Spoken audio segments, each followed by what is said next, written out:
कुछ साल पहले एक फिल्म आई थी, ओ माय गॉड। आपने ज़रूर देखी होगी।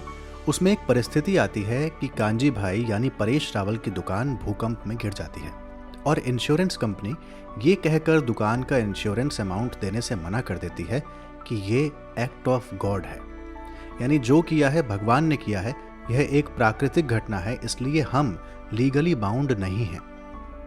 कुछ ऐसा ही बयान पिछले दिनों भारतीय अर्थव्यवस्था के लिए सुनने को मिला, खासकर जीएसटी काउंसिल के संदर्भ में।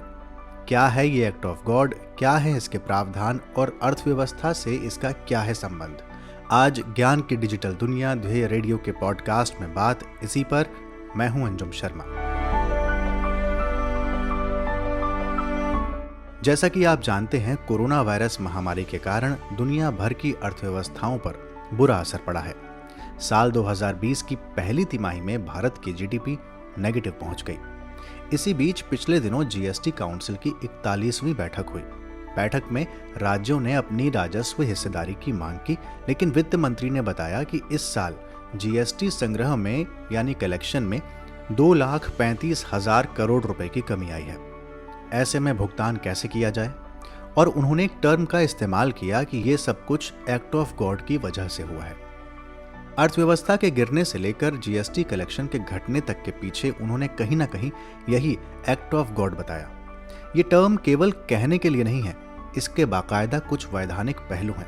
क्या होता है एक्ट ऑफ गॉड, आइए समझते हैं। एक टर्म है फोर्स मैज्योर क्लॉज।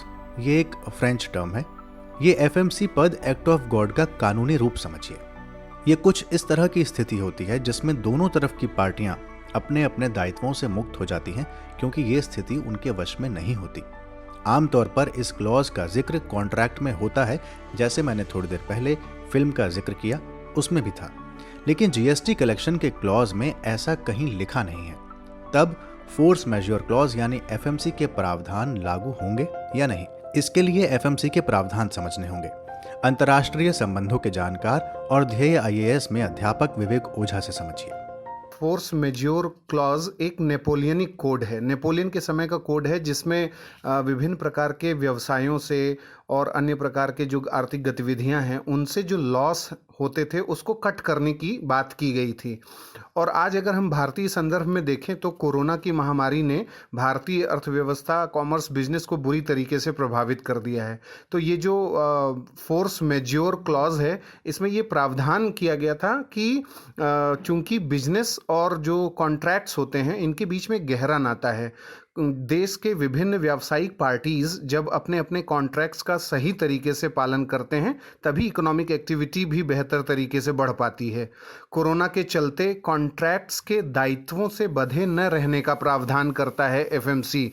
देश में जीएसटी का कलेक्शंस जो बुरी तरीके से प्रभावित हो गया है और आर्थिक गतिविधियों पर जो असर पड़ा है, इन सब के पीछे एक्ट ऑफ गॉड नामक एक लीगल जो प्रोविजन है उसकी पहचान की गई है। वित्त मंत्री हैं निर्मला सीतारमण, उन्होंने यह भी प्रावधान बताया है कि एफएमसी जो है इसमें प्राकृतिक आपदाओं, युद्ध, दंगे और कोई प्रतिबंध लगाने वाली जो सरकारी नीति है या बाइकॉट है, ये सब एक्ट ऑफ गॉड हैं। और ऐसी परिस्थितियों में कोई भी पार्टी, मसलन केंद्र सरकार, राज्य सरकार, जो बिजनेस पार्टीज हैं, वो किन्हीं आर्थिक कॉन्ट्रैक्ट्स के दायित्वों से बंधे नहीं रहेंगे। इस क्लॉज को लागू करने में दोनों पार्टियों के बीच बातचीत की गुंजाइश रहती है। जैसे केंद्र और राज्य हो गए, अगर आपस में बात करें तो ये क्लॉज लागू हो सकता है। आमतौर पर एक तरफा हिसाब से इसे लागू नहीं किया जाता। आपको बता दूं कि इंडियन कॉन्ट्रैक्ट एक्ट 1872 में भी इस तरह के प्रावधानों का जिक्र है। यहाँ यह भी बताना जरूरी है कि साल 2017 में भारतीय राज्य वैट समेत अपने स्थानीय करों को समाहित करके जीएसटी लागू करने पर सहमत हुए थे। उस समय केंद्र ने राज्यों को जीएसटी इम्प्लीमेंटेशन से राजस्व में होने वाली कमी को पहले 5 साल यानी 2022 तक पूरा करने का वादा किया था। इसके लिए कंपनसेटरी सेस लगाने की बात हुई थी, लेकिन इस साल राजस्व संग्रहण कम हुआ और ऐसे में एक्ट ऑफ गॉड का हवाला देकर इस साल इसे पूरा करने में केंद्र सरकार ने अपनी अक्षमता जाहिर की है। वित्त मंत्रालय ने राज्य सरकारों को सुझाव दिया कि केंद्र सरकार रिजर्व बैंक के जरिए उन्हें विशेष सुविधा उपलब्ध कराएगी, जिसके माध्यम से वो कर्ज लेकर अपनी वित्तीय कमी को पूरा कर सकते हैं या फिर वो बाजार से कर्ज जुटा भी सकते हैं। इसका राज्य विरोध कर रहे हैं, लेकिन सवाल है कि जो केंद्र की जिम्मेदारी है उससे केंद्र पीछे हट कैसे सकता है? क्या एक्ट ऑफ गॉड के प्रावधान भारत में ही लागू होंगे या दुनिया के और भी देश हैं जो इसी राह पर चल रहे हैं? विवेक ओझा।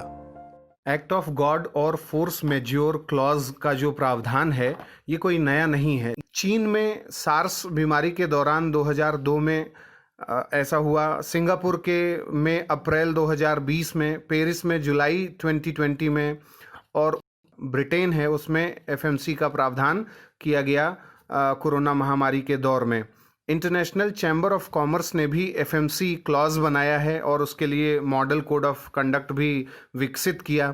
अगर हम भारत की बात करें तो ये भारत में भी प्रावधान है और 19 फरवरी 2020 को देश की वित्त मंत्री ने 2017 के manual for procurement of goods, जिसे डिपार्टमेंट ऑफ एक्सपेंडिचर द्वारा जारी किया गया था, उसमें वर्णित जो एफएमसी क्लॉज है उसका उल्लेख करते हुए वित्त मंत्री ने एक ऑफिस मेमोरेंडम जारी किया था और कोरोना महामारी को उन्होंने कहा था कि ये एक नेचुरल क्लैमिटी के रूप में कंसीडर इसको किया जाए और इसके चलते इस पर एफएमसी क्लॉज को लागू करने की ज़रूरत है या एफएमसी क्लॉज के जैसे ही किसी अन्य प्रावधान की ज़रूरत है, जिससे देश में विभिन्न प्रकार के जो पार्टीज़ हैं, चाहे केंद्र सरकार, राज्य सरकार या जितने भी बिजनेस पार्टीज हैं, वो कॉन्ट्रैक्ट्स के ऑब्लिगेशंस में बंधे नहीं और उनसे उनको मुक्त किया जाए।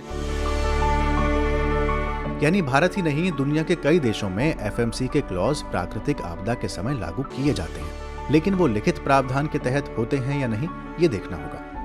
शायद इसीलिए भारत के अटॉर्नी जनरल के वेणुगोपाल ने कहा कि केंद्र अपने कोष से राज्यों को जीएसटी राजस्व में किसी प्रकार की कमी को पूरा करने के लिए कानूनी रूप से बाध्य नहीं है, उसके लिए क्षतिपूर्ति कोष है।